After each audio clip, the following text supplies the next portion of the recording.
Regardez bien cette image. On est en plein milieu du désert du Sahara. Ici, des centaines de personnes vivent et travaillent.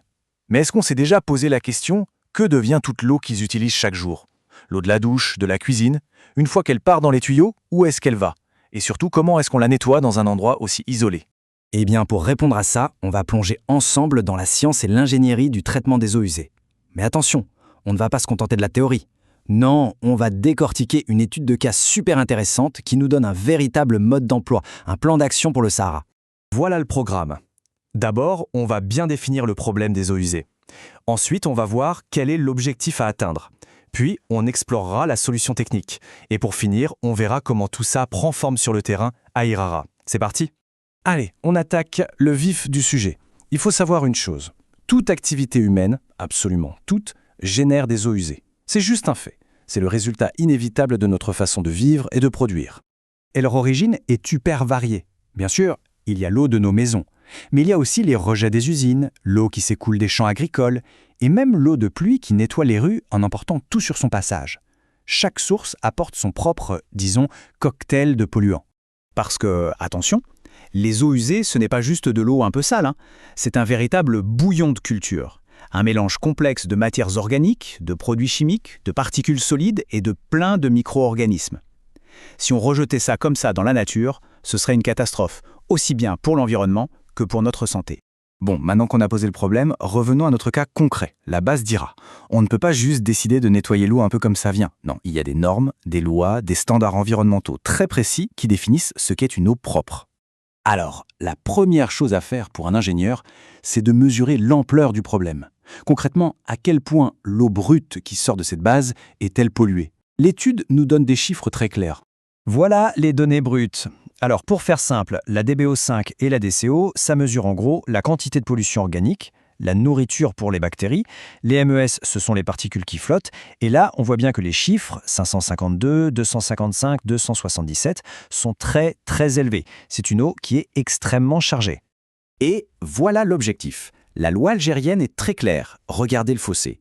Pour la DBO5, il faut passer de 255 à moins de 40. Et pour les matières en suspension, de 277 à 30. C'est un sacré défi. Et c'est précisément là que l'ingénierie entre en scène. Alors, comment on fait pour combler un tel écart? Eh bien, on construit une station d'épuration. Voyons un peu les grands principes qui permettent cette transformation qui a l'air presque magique.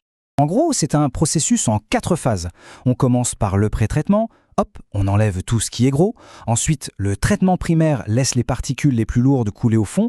Mais le vrai cœur du réacteur, c'est l'étape 3, le traitement biologique. Et enfin, la clarification vient séparer l'eau traitée des ouvriers qui ont fait le travail. Cette citation résume tout. L'idée, ce n'est pas de combattre la nature avec des produits chimiques, pas du tout. C'est de l'imiter et de l'accélérer. On va créer un environnement parfait pour que des micro-organismes fassent le ménage à notre place. Et voilà l'outil star pour y arriver, le procédé à boues activées. Le principe est assez simple à comprendre. On prend un grand bassin, on y met les eaux usées et on injecte plein d'air. Cet air, c'est ce qui va permettre de créer un véritable festin pour des bactéries bien spécifiques qu'on va cultiver. Et ces bactéries vont littéralement manger la pollution. Et ça illustre parfaitement la transformation. Au début, la pollution est dissoute, invisible, impossible à enlever facilement. Et après le passage des bactéries, cette même pollution est transformée en flox, des petits amas solides qu'on peut très facilement séparer de l'eau en les laissant simplement tomber au fond. C'est ça le coup de génie. Allez, maintenant qu'on a vu la théorie, on retourne dans le désert, à Yara, pour voir comment ces grands principes ont permis de concevoir une solution bien réelle pour la base de Sonatrach. Donc, sans surprise, la technologie choisie, c'est celle des boues activées. Le gros défi, bien sûr, c'était d'adapter tout le système aux températures extrêmes du désert. Mais le but final, il est juste génial. Il ne s'agit pas seulement de nettoyer l'eau pour la jeter, mais de la rendre assez propre pour l'irrigation. Bref, transformer un déchet en ressource précieuse. Et les résultats attendus, d'après les calculs des ingénieurs, sont spectaculaires. On parle d'une réduction de 95% de la pollution organique et de 92% des particules solides. Concrètement, ça veut dire que l'installation, une fois construite, va largement combler le fossé qu'on a vu tout à l'heure et respecter les normes sans problème. Et attention, on ne parle pas d'une vague idée sur un coin de table, hein. L'étude, c'est un véritable plan de construction. Chaque tuyau, chaque bassin, chaque pompe, tout est détaillé. C'est un projet clé en main qui montre toute la précision de l'ingénierie moderne. Bon, toute cette belle technologie, c'est super, mais ça a un coût. La question très concrète qu'on doit se poser, c'est combien ça coûte de mettre ça en place? Et la réponse est là, noir sur blanc. L'étude estime le coût de fonctionnement à 35,2 dinars algériens par mètre cube. Donc, pour traiter 1000 litres d'eau. C'est un chiffre tangible. C'est le prix à payer pour protéger l'environnement et surtout pour créer une nouvelle ressource en eau. Et c'est ça finalement la grande leçon de cette analyse.